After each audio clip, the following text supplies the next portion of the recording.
কবরের মাটি যেদিন ওর মুখে না ঢুকবে, ওর এই খাই খাই নাই নাই এই স্বভাব তার বন্ধ হবে। আমরা ওই অকৃতজ্ঞশীল বান্দাদের অন্তর্ভুক্ত হতে চাই। আমরা সুখে দুঃখে কি পড়বো? আরো জোরে পড়েন, কি পড়বো?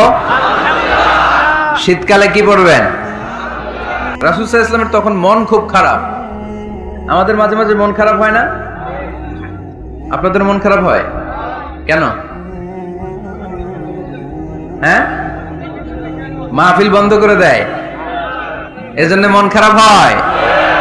কয়টা বন্ধ করবে? কয়টা বন্ধ করে রাখবে? এক জায়গায় বন্ধ হইতেছে, আরেক জায়গায় তো কথা বলার সুযোগ হচ্ছে। পাবলিকলি কথা বলার সুযোগ না দিলেও মোবাইল নিয়ে লাইভে কথা বললে শোনা যাবে না? আসলে বন্ধ করার সুযোগ নাই। বন্ধ করতে পারে একজন, চিৎকার করে বলতে হবে তিনি কে। যারা বন্ধ করতে চায় ওদেরকে আল্লাহ কবে বন্ধ করে দেয় ওইটারই কোনো হিসাব নাই। তুই বেটা মাহফিল বন্ধ করস, মদের আড্ডাখানা বন্ধ না করে, জুয়া খেলা বন্ধ না করে এরা মাহফিল বন্ধ করে।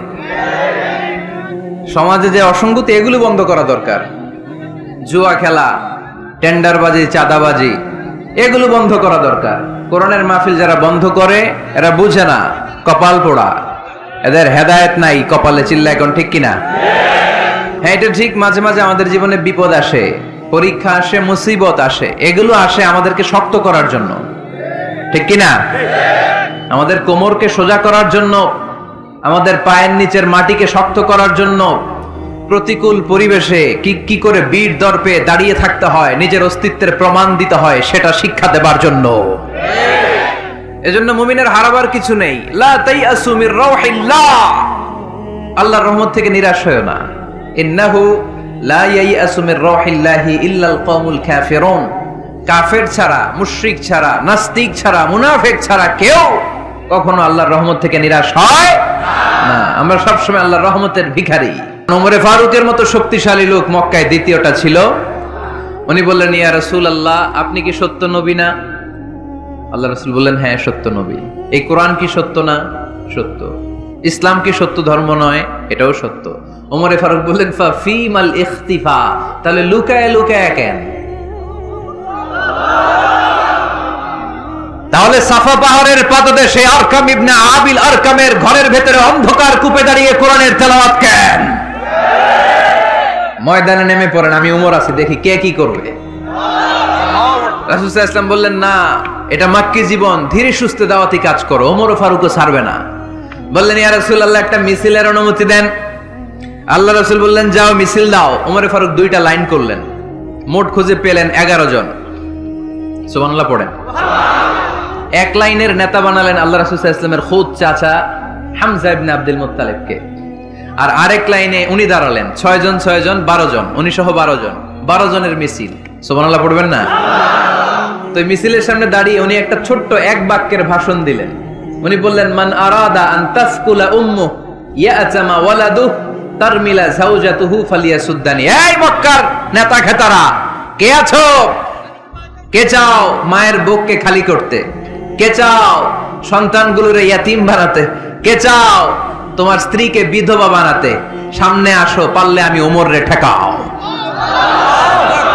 ওমরে ফারুক দাঁড়ালেন, দাঁড়িয়ে তাকবীর শুরু করলেন, আল্লাহু আকবার, আল্লাহু আকবার, আল্লাহু আকবার।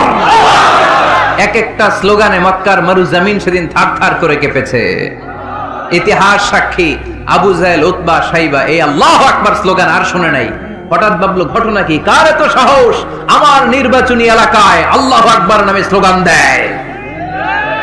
নেমে আসলো, ঘর থেকে বাইরে আইসা দেখে মিছিলের সামনে কে?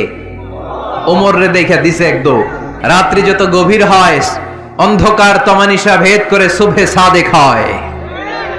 গর্ভবতী নারীর যেদিন পেটের ব্যথাটা বেশি বাড়তে থাকে, বোঝা যাচ্ছে নতুন মেহমান আগমনের সময় কাছে এসেছে। জোরে কোন ঠিক কিনা? তেমনি মুমিনের জীবনে দুঃখ, কষ্ট, বিপদ যদি আসে, বুঝতে হবে সুদিন, ভালো দিন, কল্যাণের দিন সামনে অপেক্ষা করছে। চিল্লায় বলেন ঠিক কিনা? তাই হাল ছাড়া যাবে না, নিরাশ হওয়া যাবে না। ভরসা রাখবো সবাই কার উপরে? জোরে বলতে হবে, কার উপর? মনে থাকবে সবার, সকল ক্ষমতার উৎসকে কেউ যেটা পারে না পারে কে? আল্লাহ। কেউ যেটা দেখে না দেখে কে? আল্লাহ। কেউ যেটা দেয় না দেয় কে? আল্লাহ। সে আল্লাহ তাআলার জন্য আমরা সবাই পড়ব কালিমাতুশ শুকর, আলহামদুলিল্লাহ। আলহামদুলিল্লাহ।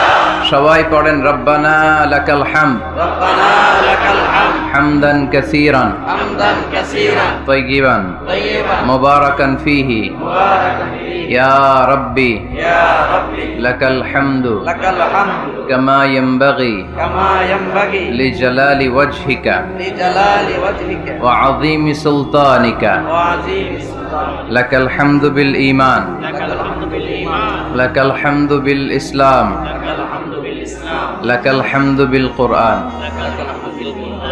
আমরা প্রশংসা করলাম কার? আল্লাহ। সব সময় প্রশংসা করব কার? আল্লাহ। আল্লাহর প্রশংসা করলে লাভ না লস? আল্লাহর প্রশংসা করতে আপনাদের ভালো লাগে? যারা আল্লাহর প্রশংসা বেশি বেশি করে আল্লাহ তাআলা তাদের উপর নেয়ামতের বাড়িধারা আরো বাড়িয়ে দেয়। আর যারা শুধু অভিযোগ করে আল্লাহর কাছে তাদেরকে আল্লাহ পছন্দ করে। আমাদের অনেক অভিযোগ, এইটা নাই ওইটা নাই, আল্লাহ তুমি এইটা দিলা না ওইটা দিলা না, এটা আমি পাইলাম না, এরকম কমপ্লেইন আছে না নাই? এক বছরে কয়দিন না খেয়ে থেকেছেন আপনারা? সারা বছরে অসুস্থ ছিলেন কয়দিন? সারা বছরই সুস্থ ছিলাম, ঠিক কিনা? পুরো বছরই আমাদেরকে রিজিক দিয়ে ধন্য করেছে কে? এত সুখে থাকার পরেও ভূতে কিলায়, ঠিক কিনা? আমরা কমপ্লেইন করি আল্লাহ এইটা নাই ওইটা নাই, এইটা চাই ওইটা চাই, এইটা লাগবে ওইটা লাগবে। তো এই জন্য রাসূল সাল্লাল্লাহু আলাইহি ওয়াসাল্লাম বলেছেন উনজুর ইলা মান হুয়া আসফালা মিনকা, তোমার চেয়ে যে নিম্নগামী অবস্থানে আছে তার দিকে তাকায় দেখো যে তুমি কত সুখী। তোমার চেয়ে উপরের দিকে যারা আছে তাদের দিকে তাকিও না, নিচের দিকে যারা আছে তাদের দিকে তাকাও। হাসপাতালের বার্ন ইউনিটে যান, আগুনে ঝলসে গিয়েছে যে সমস্ত মানুষের দেহ, তাদেরকে ভর্তি করা হয় হাসপাতালের বার্ন ইউনিটে। ওখানে গেলে দেখবেন যে তারা কিভাবে চিৎকার করে, সারা দেহটা ঝলসে গিয়েছে, জ্বলে পুড়ে ছারখার। রক্তের মধ্যে একটা উপাদান আছে প্লাজমা, এটা ঠান্ডা করে ভিতরে ঢুকাইতে হয়। চিৎকার আর চিৎকার।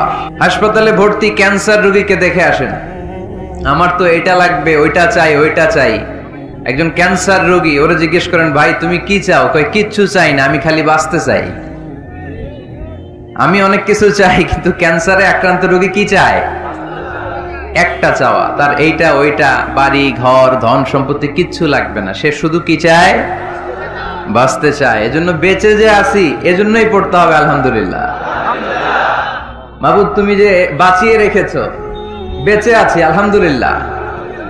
এজন্য সব সময় আলহামদুলিল্লাহ পড়তে রাজি আছেন তো?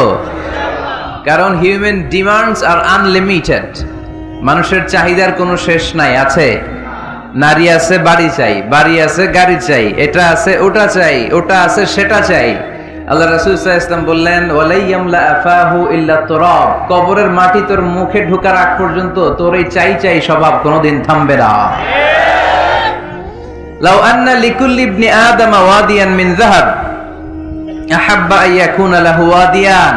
আল্লাহ রাসূল সাল্লাল্লাহু আলাইহি ওয়াসাল্লাম বললেন বনি আদমের প্রত্যেককে যদি একটা করে জান্নাতের স্বর্ণের পাহাড়ের মালিকও বানিয়ে দেয়া হয়। স্বর্ণের পাহাড় দেখছেন আপনারা? আমিও দেখি নাই। যে স্বর্ণের পাহাড় প্রত্যেককে যদি একটা করে আল্লাহ মালিক বানিয়ে দেয়, তারপরেও আমরা প্রত্যেকে আরেকটা পাহাড়ের মালিক হওয়ার জন্য ট্রাই করব। স্বভাব। আসলে সমস্যাটা কি? স্বভাব। বুঝে শুনে উত্তর করেন তো, একটা স্বর্ণের পাহাড়ের মালিক যদি আমি হই, শুধু আমি না, আমার 14 পুরুষ এটারে বিক্রি করে খেয়েও কি শেষ করতে পারবো? তাইলে আরেকটা স্বর্ণের পাহাড় লাগবে কেন আমার? আল্লাহ রাসূল সাল্লাল্লাহু আলাইহি ওয়াসাল্লাম বললেন একটা স্বর্ণের পাহাড়ের মালিক হলেও আরেকটা স্বর্ণের পাহাড়ের জন্য মানুষ পাগল হয়ে যাবে।